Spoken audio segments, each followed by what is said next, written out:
This is not unexpected. The president has been talking about an answer coming all week, Brett.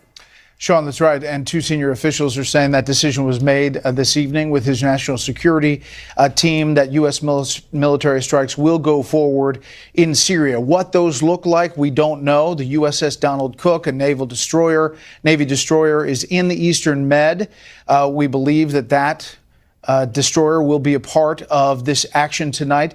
It is armed with Tomahawk cruise missiles. We saw 1 year ago, April 17th, 2017, 59 cruise missiles striking Syria as a result of the chemical weapons attack then. This decision has been made, Sean, and we're told the president will make this announcement. The vice president, by the way, rushed out of a dinner down in Lima, Peru, and he is now back at his hotel room, again, awaiting this word from the president of the United States in the diplomatic room of the White House.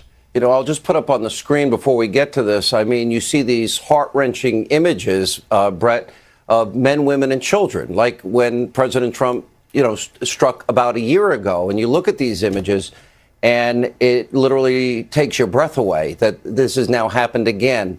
Again, we're looking at, well, here's the president. My fellow Americans, a short time ago, I ordered the United States Armed Forces to launch precision strikes on targets associated with the chemical weapons capabilities of Syrian dictator Bashar al-Assad. A combined operation with the armed forces of France and the United Kingdom is now underway. We thank them both. Tonight, I want to speak with you about why we have taken this action.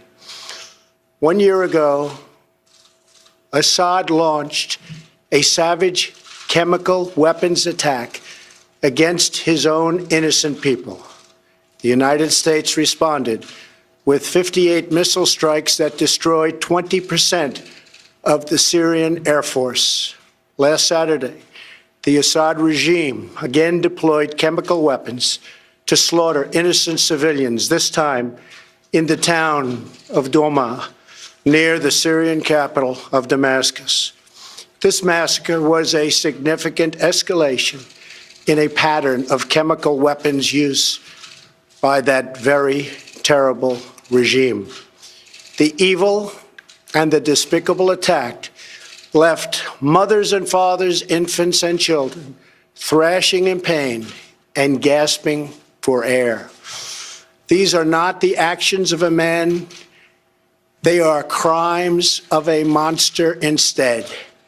Following the horrors of World War I a century ago, civilized nations joined together to ban chemical warfare. Chemical weapons are uniquely dangerous, not only because they inflict gruesome suffering, but because even small amounts can unleash widespread devastation. The purpose of our actions tonight is to establish a strong deterrent against the production, spread, and use of chemical weapons. Establishing this deterrent is a vital national security interest of the United States. The combined American, British, and French response to these atrocities will integrate all instruments of our national power, military, economic, and diplomatic. We are prepared to sustain this response until the Syrian regime stops its use of prohibited chemical agents. I also have a message tonight for the two governments most responsible for supporting, equipping, and financing the criminal Assad regime. To Iran and to Russia, I ask, what kind of a nation wants to be associated with the mass murder of innocent men, women, and children? The nations of the world can be judged by the friends they keep. No nation can succeed in the long run by promoting rogue states, brutal tyrants, and murderous dictators. In 2013, President Putin and his government promised the world that they would guarantee the elimination of Syria's chemical weapons. Assad's recent attack and today's response are the direct result of Russia's failure to keep that promise. Russia must decide if it will continue down this dark path or if it will join with civilized nations as a force for stability and peace. Hopefully, someday we'll get along with Russia and maybe even Iran, but maybe not. I will say this: the United States has a lot to offer. With the greatest and most powerful economy in the history of the world. In Syria, the United States, with but a small force being used to eliminate what is left of ISIS, is doing what is necessary to protect the American people. Over the last year, nearly 100% of the territory once controlled by the so-called ISIS Caliphate in Syria and Iraq has been liberated and eliminated. The United States has also rebuilt our friendships across the Middle East. We have asked our partners to take greater responsibility for securing their home region, including contributing large amounts of money for the resources, equipment, and all of the anti-ISIS effort. Increased engagement from our friends, including Saudi Arabia, the United Arab Emirates, Qatar, Egypt, and others, can ensure that Iran does not profit from the eradication of ISIS. America does not seek an indefinite presence in Syria under no circumstances. As other nations step up their contributions, we look forward to the day when we can bring our warriors home, and great warriors they are. Looking around our very troubled world, Americans have no illusions. We cannot purge the world of evil or act everywhere there is tyranny. No amount of American blood or treasure can produce lasting peace and security in the Middle East. It's a troubled place. We will try to make it better, but it is a troubled place. The United States will be a partner and a friend, but the fate of the region lies in the hands of its own people. In the last century, we looked straight into the darkest places of the human soul. We saw the anguish that can be unleashed and the evil that can take hold.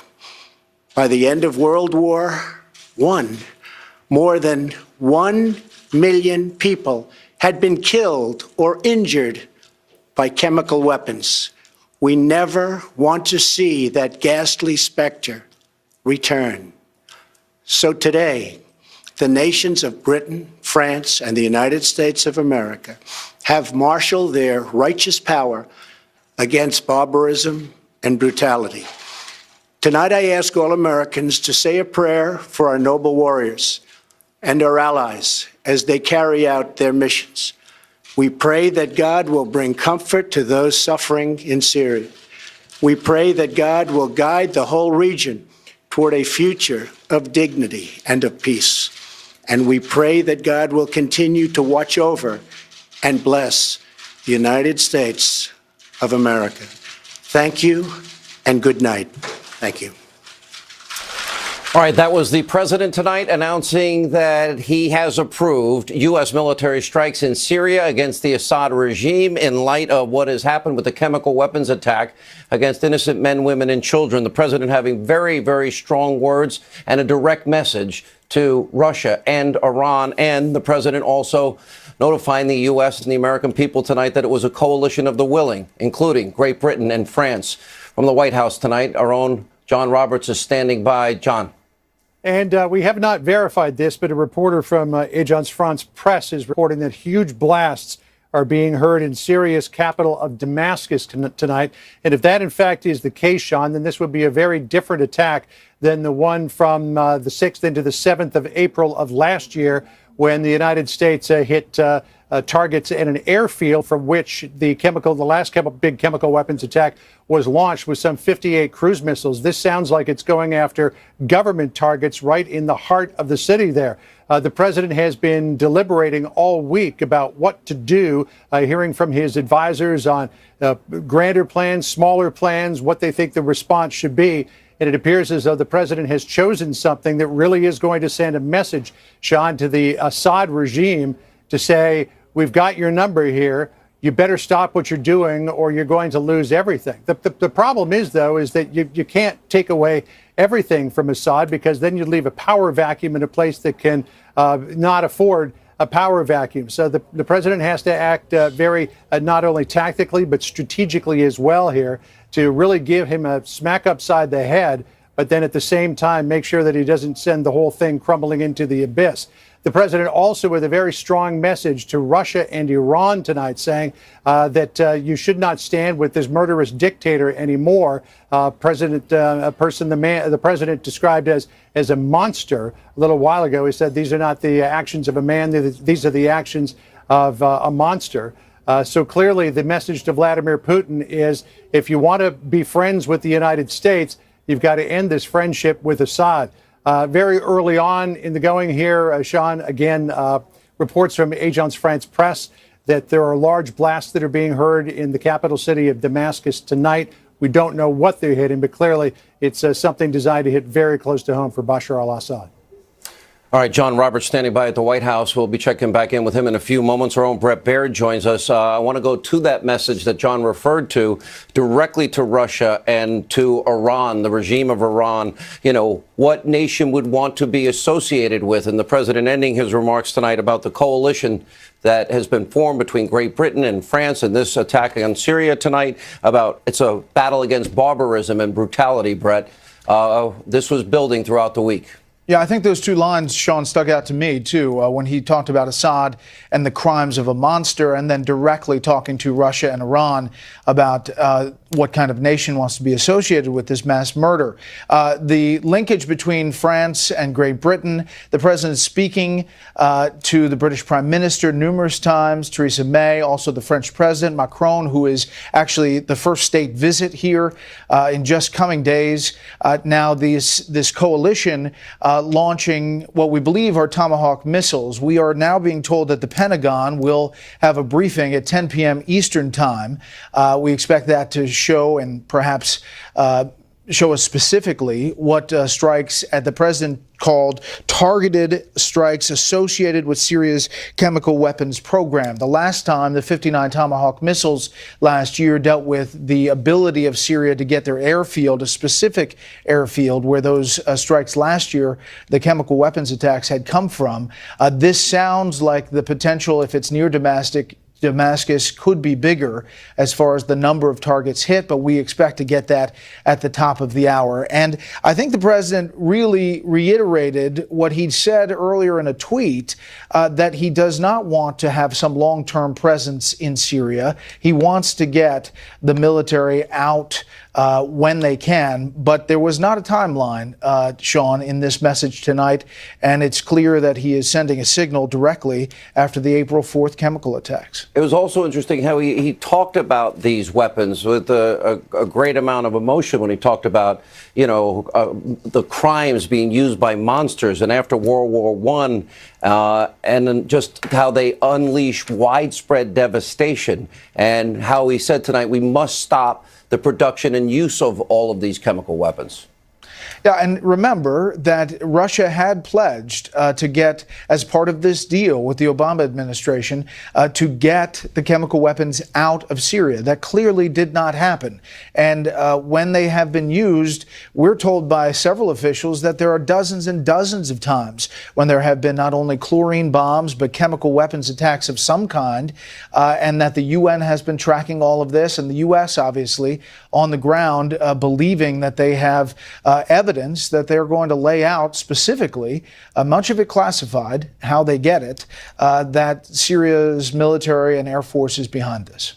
All right. Thank you, Brett Baer. We'll be checking in with you throughout the evening. Joining us now is Jennifer Griffin. She's at the Pentagon tonight. The president said a precision strike on targets associated with chemical weapons capability of the Syrian dictator Assad, a combined operation with the armed forces of France and Great Britain. Jennifer, sounds like the precision attack sounds very strategic, that perhaps maybe they know where these locations are. Certainly militarily, they're looking at the Syrian military.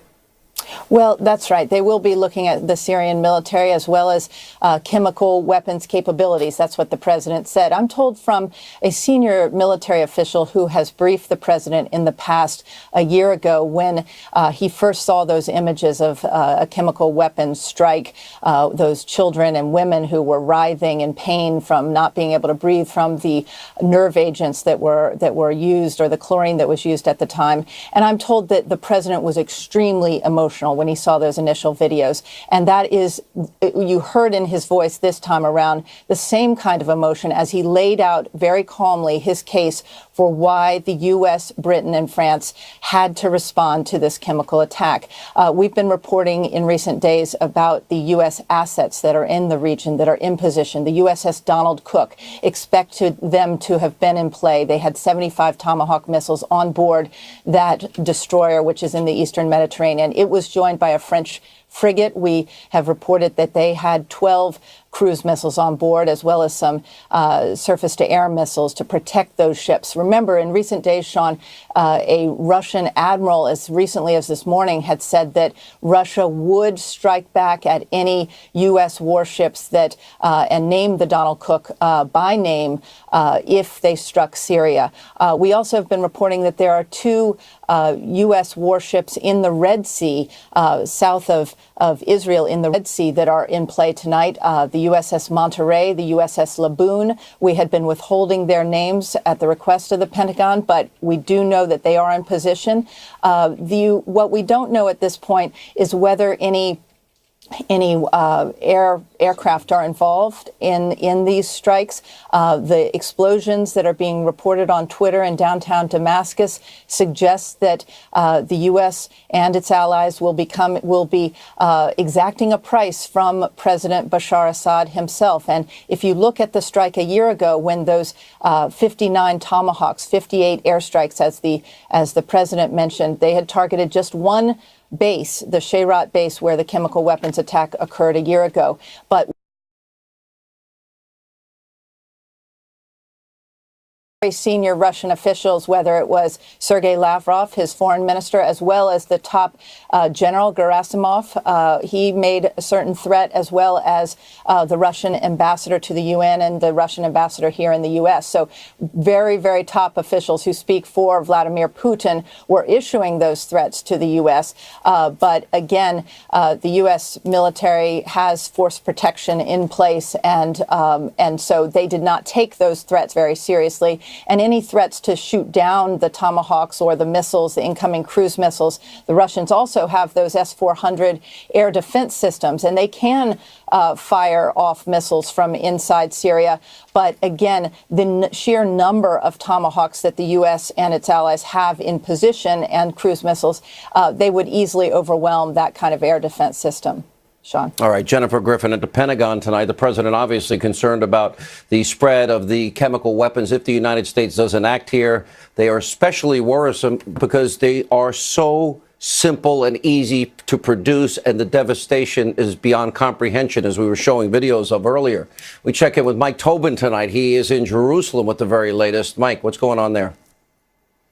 Well, Sean, so far what we're getting really through the wire services reports of loud explosions in the city of Damascus. I'm getting that from some third-party information as well. The Associated Press is talking about bright flashes in the city of Damascus and smoke over the city. Reuters is a little more specific, saying that the smoke is over the eastern part of the city there. We're hearing information that chemical weapons facilities are being targeted. It would be very difficult at this stage for people on the ground to be able to tell what exactly is being targeted, what facilities are being hit. So quite possibly they're just extrapolating from what they heard the president say just a short time ago.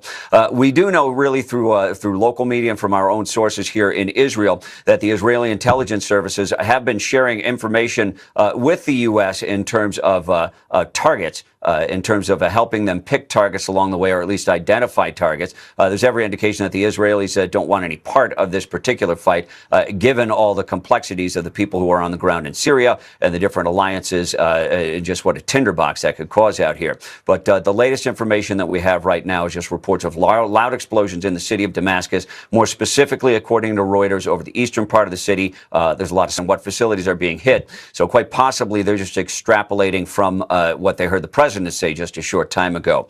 We do know really through local media and from our own sources here in Israel that the Israeli intelligence services have been sharing information with the U.S. in terms of targets, in terms of helping them pick targets along the way, or at least identify targets. There's every indication that the Israelis don't want any part of this particular fight, given all the complexities of the people who are on the ground in Syria and the different alliances, just what a tinderbox that could cause out here. But the latest information that we have right now is just reports of loud explosions in the city of Damascus. More specifically, according to Reuters, over the eastern part of the city, there's a lot of smoke there. Sean? All right, Mike Tobin in Jerusalem tonight, joining us now for reaction to this developing news. Fox News national security strategist Sebastian Gorka, retired Brigadier General Tony Tata, former senior intelligence officer Lieutenant General Tony Schaefer. Dr. Gorka, I begin with you. You know, sometimes I think countries act because it's the right thing to do. The world sees these horrific, evil images of men, women, and children, innocent people. We know the ongoing civil war here that has been going on. I think the president is sending a clear message when he said tonight, Dr. Gorka, the evil, despicable attack that left mothers, fathers, infants, and children thrashing in pain and gasping for air. These aren't the actions of a man. They're crimes of a monster. And then the challenge to Russia and the challenge to Iran directly. Your reaction?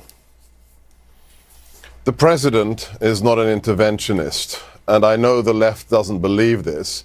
He is a very, very compassionate man. Whether he's meeting with victims from Parkland or whether he's looking at the footage of that chemical weapons attack in Syria.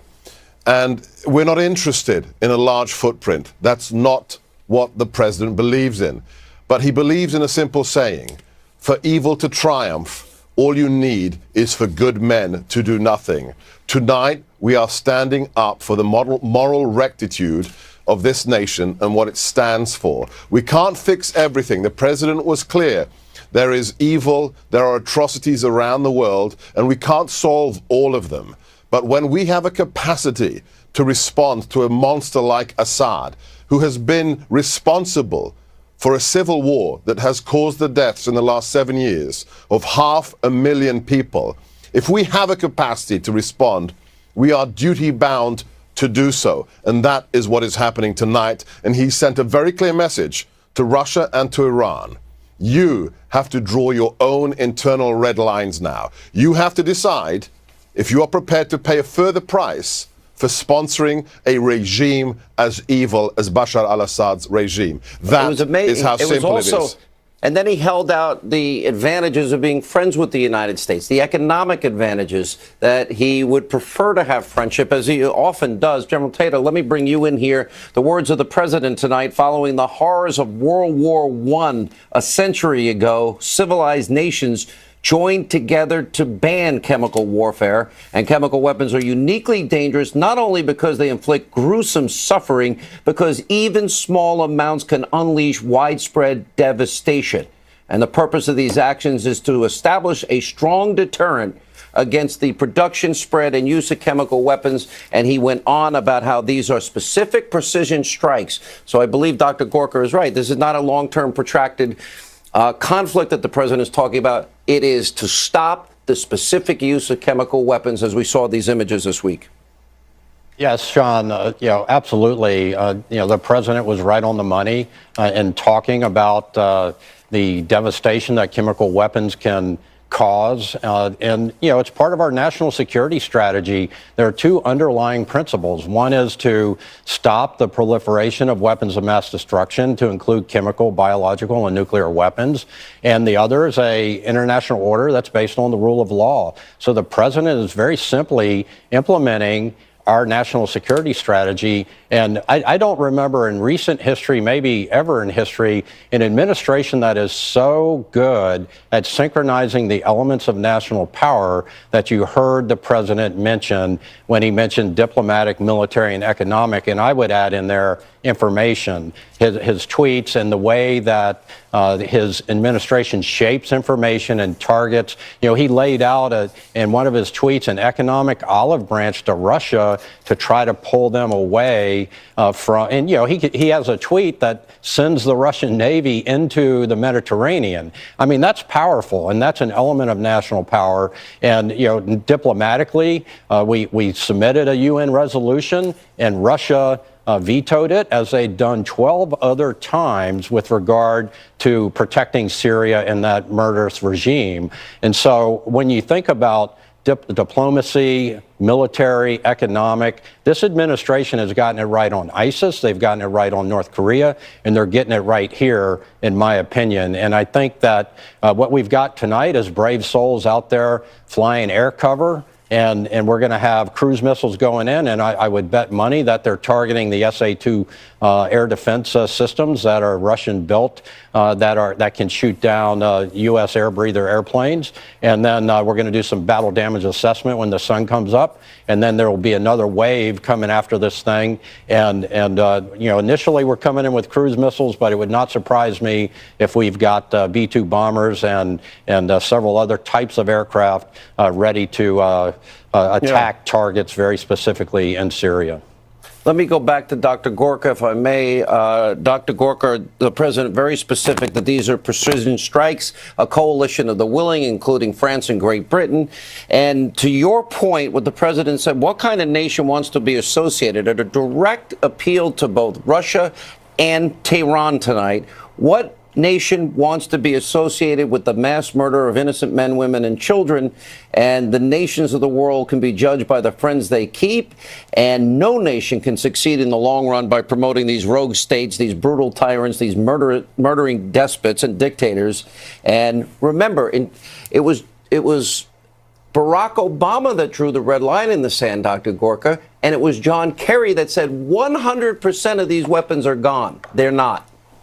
They're not. And it was Russia that was supposed to guarantee the withdrawal of those weapons. And guess what? The Obama administration believed them. But the point is a completely valid point. And Brigadier Tatter made it completely correctly. This isn't just about horrible pictures and some kind of visceral emotional response. This is illegal by all standards of humanity and by international law. You can go to war, you can defend your nation's national interests, but you cannot use chemical weapons, and they are currently being used against women and children. And what does it say to all the Fox viewers out there who may be worried? I set one question for you. What does it say about America if we do nothing after such an event, where a monster uses these kinds of weapons against children? America must respond, and it is going to be very precise, surgical, targeting those capabilities, and also some symbolic targets as well that send a very clear message to Assad. We have saved Western civilization already many times in the 20th century, whether it's fascists and Nazis, or whether it's winning the Cold War, or whether it's taking down ISIS and their caliphate. Once again, America, the most powerful nation on God's earth, is duty-bound to respond to these horrors. You know, let me stand right there, Dr. Gorka. We appreciate it. You know, the world has symbolic targets as well that send a very clear message to Assad. We have saved Western civilization already many times in the 20th century, whether it's fascists and Nazis, or whether it's winning the Cold War, or whether it's taking down ISIS and their caliphate. Once again, America, the most powerful nation on God's earth, is duty-bound to respond to these horrors. You know, let me stand right there, Dr. Gorka. We appreciate it. You know, the world has seen the devastation of chemical weapons in the last century alone. You know, World War I was horrific. World War II, the president knows this. You see these images. You know how easy it is to make these weapons. And the president also, John Roberts at the White House tonight, he also very clearly, John, put out the olive branch tonight, saying that, listen, hopefully one day we'll get along with Russia, maybe even Iran, maybe not. I say this, we have a lot to offer, meaning the United States. Well, I would think when it comes to Iran in particular, Sean, maybe not is probably the more likely course. But, you know, in terms of Russia, the United States has had fine relations with Russia. Remember Reagan and Gorbachev, they got along quite well. And then when the Berlin Wall and the Soviet Empire came down, there were quite close relations between President Clinton and Boris Yeltsin. So for there to be good relations between the United States and Russia certainly is not beyond the realm of possibility. But at the moment, I think the president was correctly articulating in a tweet earlier this week when he said that relations between the United States are at lows that may even surpass those of the Cold War.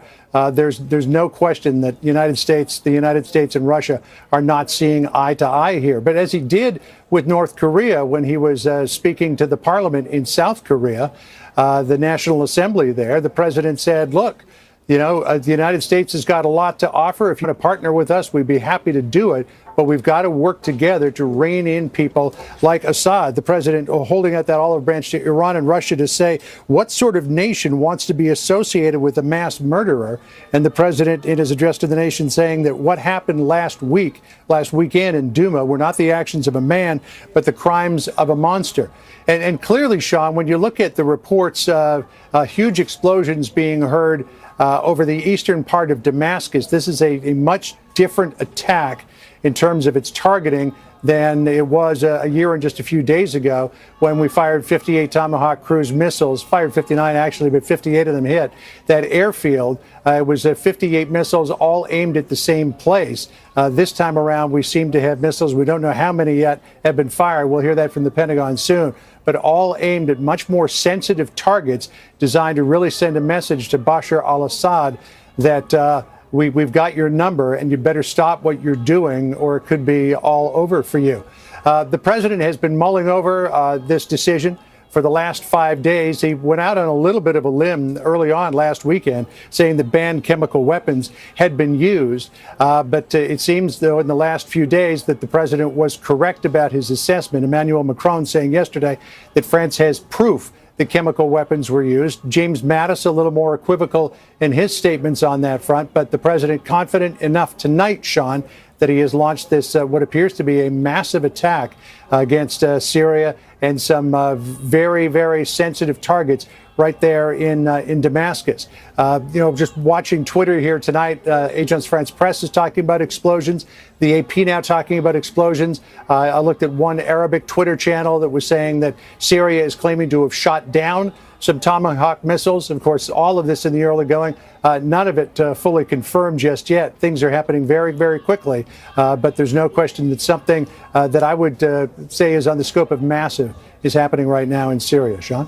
All right, John Roberts, thank you. Stand by. We'll get back to you in a minute. At the Pentagon tonight, Jennifer Griffin, you know, when the president said tonight that they have rebuilt these relationships with these countries in the Middle East, Jennifer, this is really an important fact that we have missed out of fear of Iranian hegemony in the region, and obviously their relationship of the Iranians with the Russians.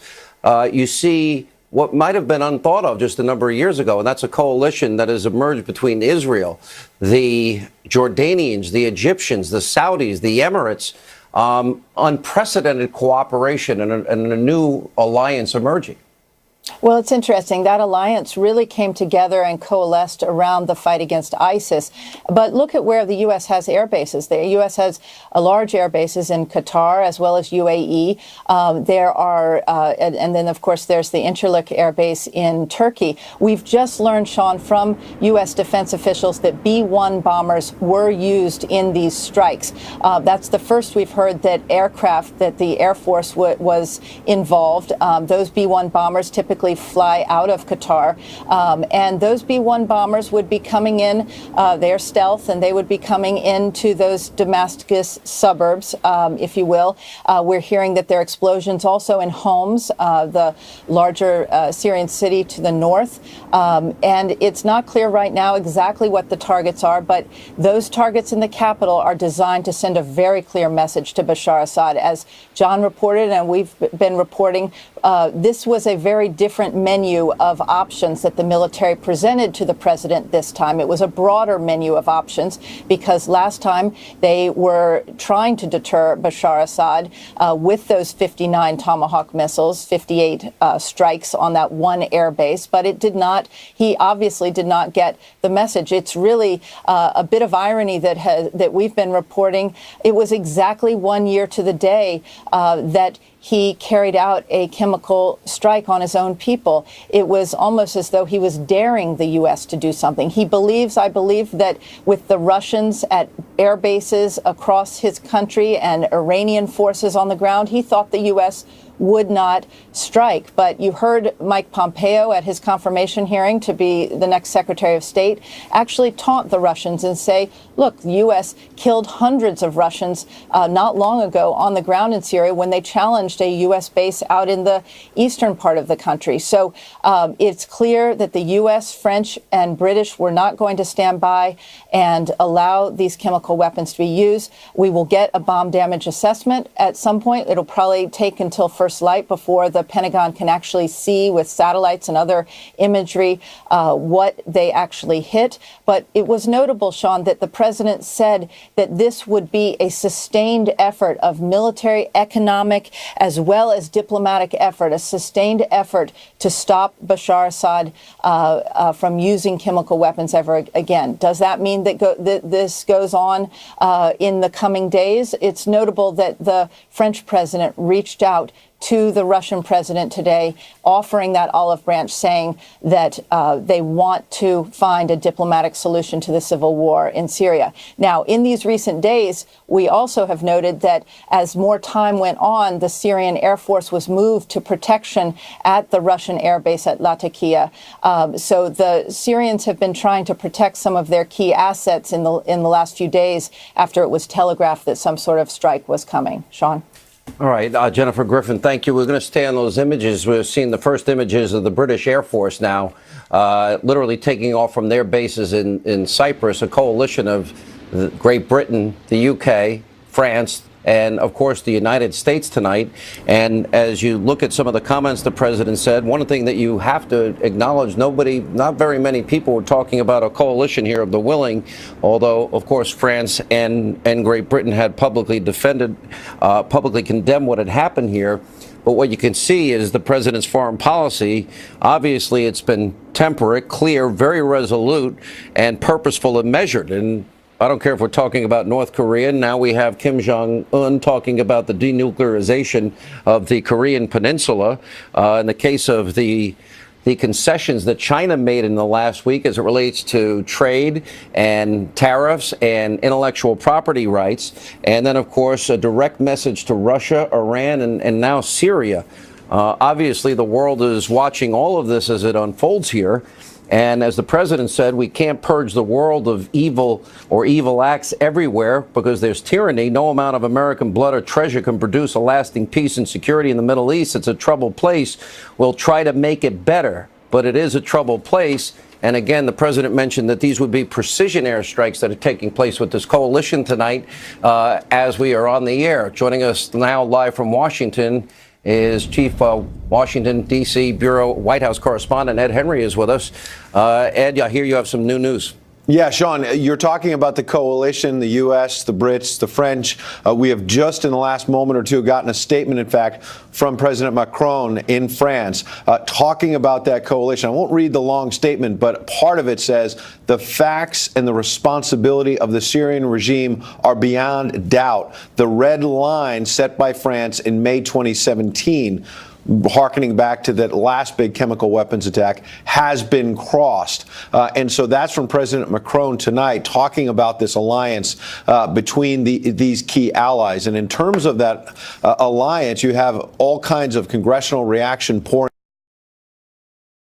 in the last few moments, most of it very supportive of the president's military action tonight. Senator Orrin Hatch, a very senior Republican, obviously saying in part, quote, the response deliberated meticulously with international partners and carried out with their backing and participation reflects the president's commitment to restoring America's leadership and bringing Assad and his backers to justice. I should note that there are some voices on the Hill tonight, Republican and Democrat, saying they do not believe that President Trump should have moved forward without specific authorization from Congress. That coming from Republican Thomas Massie of Kentucky, as well as Congresswoman Barbara Lee of California.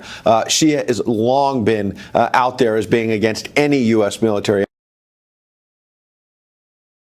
action, though we should note, and what the Trump White House is going to say in the days ahead is, while there's not a specific authorization for this military action tonight, they will hearken back to the authorization of the use of force post 9/11 that was passed on a bipartisan basis by Congress over the global war on terror. That is something that was not just used by the Bush administration, but it was used by the Obama administration, and now tonight being used by the Trump administration as well. So you'll hear some of those voices of dissent. We should note that as well. But many top Republicans, we haven't heard from Chuck Schumer and Nancy Pelosi yet. We expect we will soon. But most senior Republicans on the Hill tonight saying they are very supportive of the president and very supportive that he put this coalition together, Sean. Senator Lindsey Graham, he'd been very, very encouraging to the president to go ahead and follow up on this action. Here now with more reaction is Lieutenant Colonel Oliver North. Colonel North, President making very clear tonight what this is about.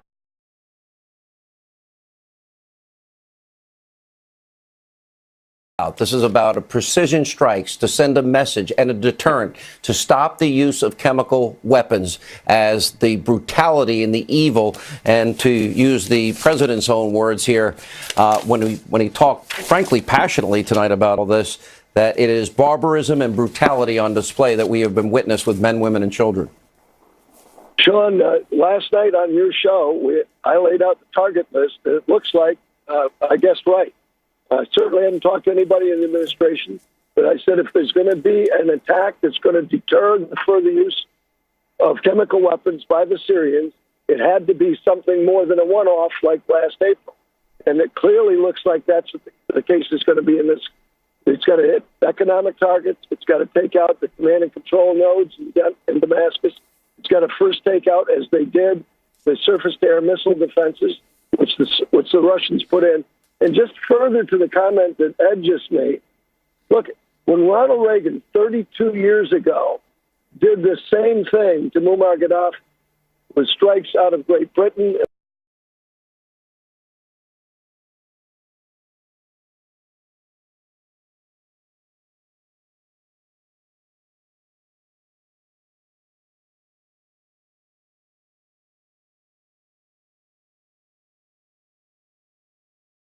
strikes will be limited to the capabilities of the Syrian regime for the production of chemical weapons. So this is some of the first reporting that we're getting out of Damascus right now. A couple of targets that have been identified. A little skeptical on the identification. It could very well be a dual-purpose type of facility or even a fabricated name. Sean? All right. Mike Tobin in Israel tonight. As you can see on the screen, those are British jets taking off from Cyprus just earlier before the strikes. We're getting reports from the AP, loud explosions, and the skies of Syria around Damascus now being lit up tonight. Here with more reaction to this breaking news, we have Fox News contributor Sarah Carter. We do have other news to bring you tonight. Dr. Sebastian Gorka and former Brigadier General Tony Tata is with us. General, if you look at it and you look at the statements from Great Britain and France tonight and the president tonight, it seems like everybody's on the same page. This is a deterrence. These are precision strikes. This is to send a message. But also the president did send a larger message tonight, which was to Vladimir Putin and Russia. On the one hand, an olive branch. On the other hand, basically, who would ever want to be friends with people that treat women and children this way? Same message to Iran. Yes, Sean, I really think that the president's comment was right on the money, very concise, where he talked very strategically, trying to separate Russia, trying to separate Iran from this issue so that we could focus operationally and tactically on destroying the surface-to-air missiles, the command and control nodes, and then get at, with our jets and bombers, the very precise locations where the chemical weapons depots are. And when you hear terms such as degrade and defeat, those are doctrinal terms that are General, if I may interrupt Sure. 1 second, we are hearing again that in addition to the U.S.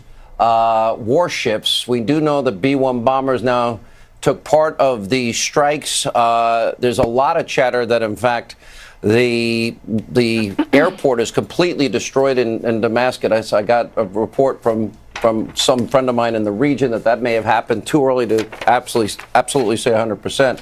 But obviously, this is a well-coordinated tactical strike. The interesting thing is there was not a lot of chatter, General, about the fact that we would have an alliance in this strike tonight. Yeah, and that's what took a few extra days, Sean, was pulling the alliance together. You've got airspace coordination issues that you give sectors to each country. You got to deconflict airspace and altitude and targets, and so that you make sure you're doing this exactly right. You got to destroy the air defense weaponry that Russia has put in there all throughout Syria, Damascus especially, and then you've got to get at their command and control so they can't communicate and coordinate response, and it looks like that we're doing that. And then finally, you unleash the B-1, the B-2 bombers, you unleash the F-35s, and you get in there and attack, and you unleash the French and British brave fighter pilots and anybody else who's involved in this thing, and allow them to attack and do what they do best, and that's what's happening right now. It's a very carefully coordinated plan that has been worked out over the last several days, and people who were impatient have to understand that it took a few days to pull this together, and it's still been very rapidly pulled together, and it looks like off to a good execution. Remember the lead up to the Iraq War and going back to the UN, Right. and it just you can't give that much lead time when we're dealing with something like this. Let me go back to Dr. Gorka. We have other news that we're going to get to in a minute. Dr. Gorka, I mentioned this earlier to Jennifer Griffin. When you look, there's a new configuration in the world that I think was pretty much unimaginable just a short time ago, and that is this unprecedented alliance. This is a moment in history where we may look back and see that Iran has literally brought together the Israelis, Jordanians, Egyptians, the Saudis, the Emirates, and I'm sure by the time all is said and done, in what is an amazing new coalition, which has all the prospects for peace, aligned against Iranian hegemony with the help of the Soviet Union and Vladimir Putin. Right, but it's not just Iran that helped create this coalition. It's the fact that we have a new commander-in-chief as of January the 20th last year. A global reset was pressed, and it's not a cheap plastic button delivered to the Kremlin. The president sent a very simple message. America is back. The world is dangerous without American leadership. And don't forget, Sean, he went into the heart of the Muslim world. He went to Riyadh, and he gave a speech in front of more than 50 Arab and Muslim heads of state to say, we are back, and we're not going to allow the evil things that have gone on for the last 16 years to persist. But you're very, very correct. Think about the fact that the Crown Prince of Saudi Arabia is comparing last week the regime of the mullahs in Iran to that of Adolf Hitler's Third Reich. Think about the fact that countries like Saudi Arabia are now closer to Israel than they have ever been since Israel was created after World War II. We have a completely new constellation, and there are high hopes for the fact that evildoers like Assad can be dealt with in a way that we have never seen before, Sean. We're going to keep these images on the screen. There is other breaking news tonight. The Inspector General, only what is the first of what will be many reports. This initial report on the firing of Andrew McCabe, that has happened. Also, a stunning admission by James Comey today that he still doesn't know if the dossier that we know that the Grassley Graham memo had actually said was the bulk of information that was used to obtain the FISA warrant. In the FISA warrant application, the 3 subsequent applications, renewal applications, that he still doesn't know whether or not was presented to those FISA court judges is true. By law, FISA law, it's supposed to be verified. It is supposed to be. It is supposed to be vetted in every way. So in the days to come, this is obviously going to be a big issue. With the latest on that, Sarah Carter is standing by. Sarah, what do you have on that? Well, certainly the scathing report by Inspector General Horowitz today on McCabe, I think, was so telling. It not only verified the reasons why OPR, the Office of Professional Responsibility, Sean, with the FBI, fired McCabe, and that this wasn't a move by President Trump, even if he wanted him fired. It was a move by the FBI because what we saw was the detailed interviews, even with Comey, about McCabe and the reasons why he lied. I mean, look, he lied directly to the FBI director. He lied to the inspector general and his investigators. He lied under oath. And then he tried to throw 2 of his own FBI executives under the bus and basically tried to blame them for leaking, even reprimanded them in a phone call, apparently, even though he had originally authorized the leak. And now with Comey, we're seeing the same kind of issues coming up. Yeah, we look at these images, and I know we'll have a lot to say about James Comey and this whole dossier and the presentation of the FISA court.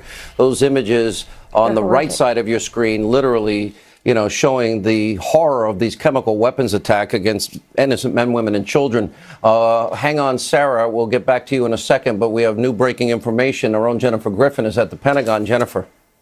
Well, Sean, those images you see taking off from the British air base in Cyprus, those are British Tornado fighter jets. They are taking off as we speak. That's a live feed that we are getting from that base.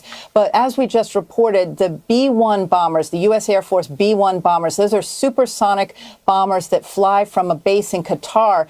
They were involved in the airstrikes tonight over Syria. They likely would have been escorted by F-22 fighter jets, because I misspoke earlier. The B-1 is not stealth, and so they would have had to have been escorted. The F-22 would have been the most likely escort in case they were challenged by any Syrian or Russian aircraft. But those B-1 bombers are interesting because they can fire standoff missiles from up to 600 miles away. They're known as JASSM missiles. They are anywhere from 200 to 600 miles out. Those standoff missiles can strike a target. So those B-1s are extremely lethal, and they would be joining those Tomahawk missiles being fired from the Navy's USS Donald Cook that's in the eastern Mediterranean. Those Tomahawks, of course, can fly up to 1,500 miles. They fly at a rate, the Tomahawk flies at a rate of 550 miles per hour. They're low, they're radar evading, and it's like if you were to look up, it would be like seeing a flying telephone going past. But those Tomahawks are now joined, we're told, by B-1 bombers from the U.S. Air Force. Sean. All right, Jennifer Griffin, stand by. Your description, by the way, the absolute might and power of our military is awe-inspiring. These people are incredible. Mike Tobin has more information from Jerusalem, just breaking now. Mike? Well, we've got a lot of information that the Syrian air defenses did engage as the strike was beginning. Specifically now we have from Syrian state TV reports or a claim by them that they shot down some 13 Tomahawk missiles. Again, what we've heard from people on the ground there, at least a lot of it through Arab TV that I'm getting now, is that this first wave anyway was rather brief. But the development that I have right now is a claim through Syrian state TV that 13 Tomahawk missiles were shot down, and multiple reports that the Syrian air defenses did engage at the beginning of this strike. What about the capability that you know of, Mike? In other words, it's hard. Go ahead. No. What would be? Do they have the capability to take these out of the air? And if so, is that Syria doing that? Or remember, there was a threat from Moscow that they would try to take the missiles out of the air.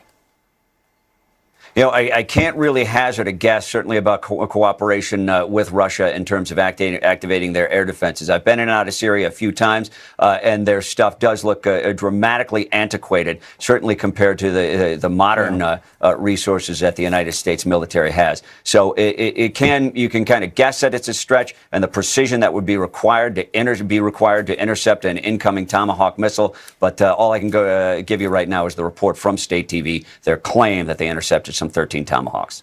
No, okay, we'll find out more about that. We also have one thing to remind our viewers on this night, as this now is underway even as we speak here, but John Kerry said 100% of these weapons are gone, as did Russia. The assurances came often. Here from the White House right now, we check in with our own John Roberts. He has some news as well. John, what's going on there tonight? Good evening to you, Sean. We were told just a short time ago by a White House official that the president made the decision about whether to use military force against Syria a while ago.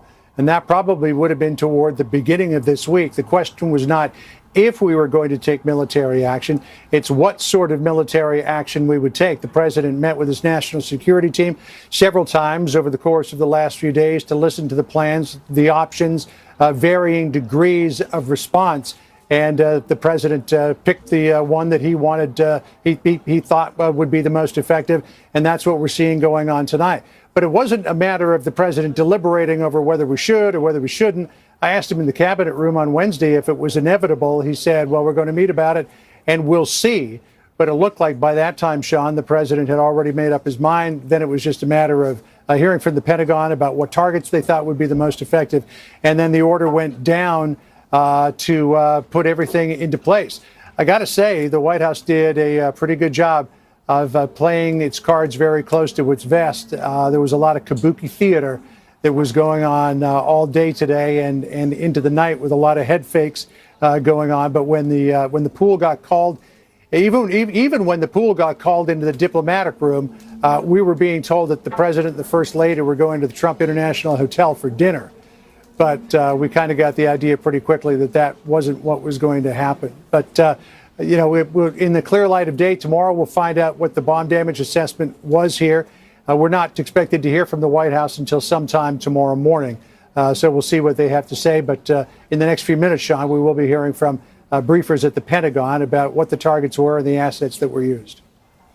John, do you have any obviously it was deliberative, it was well thought out. You're right, they didn't show their hand. That was a major campaign promise of the president. But in the meantime, too, while independently Great Britain and France had said that they too had their own red line in the sand, this coalition was put together without a lot of fanfare. It was, and it was really interesting to see the degree of forcefulness with which both French President Macron and the UK Prime Minister Theresa May came out here. Theresa May in her statement tonight saying that there is no practicable alternative to the use of force to degrade and deter the use of chemical weapons by the Syrian regime, as you see them getting ready for the briefing there at the Pentagon. And she went on to say, this was deep into her statement, this is not about intervening in a civil war. It is not about regime change. So clearly they weren't trying to cut off the head of the Assad regime. She